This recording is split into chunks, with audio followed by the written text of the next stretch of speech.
பிழைத்ததே, மீந்த மீதி உண்டு பிழைத்ததே.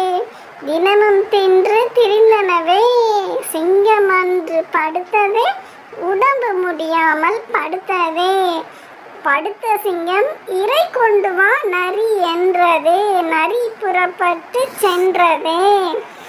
சென்று கொளுத்த கழுதை பார்த்ததே, எங்கள் காட்டில் சுவையான புல்லுண்டு, சுவைமிகு நீருண்டு, வா பின்னால் என்றதே. பின்னால் வந்ததே கழுதை. வந்த கழுதையை பார்த்ததே சிங்கம், பாய்ந்து கடிக்க தாவியதே. தாவியதும் பயந்து கழுதை ஓடியதே. ஓடிய கழுதையை எண்ணி சிங்கம் வருந்தியதே. சிங்க நண்பன் வருந்தியதும் நரி மீண்டும் சென்றதே கழுதையிடம். கழுதையிடம் பேச்சு கொடுத்ததே, கழுதை தான் சிங்கத்திடம் தப்பிய கதை சொன்னதே.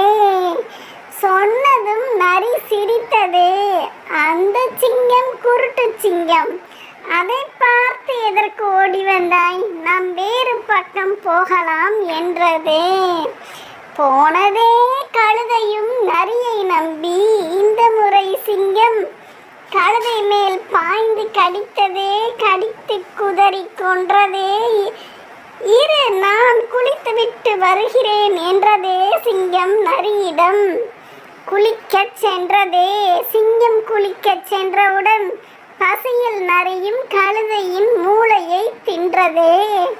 சிங்கம் வந்ததே, குளித்துவிட்டு வந்ததே, பார்த்ததே கழுதையை, மூளையில்லா கழுதையை.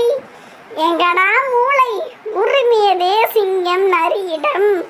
அதற்கு மூளை இருந்தால் மறுபடியும் வந்திருக்குமா சிங்கராஜா என்றதே சமத்து நரி. சிங்கமும் நம்பி தின்றதே கழுதையை, மீதத்தை நரியும் தின்றதே.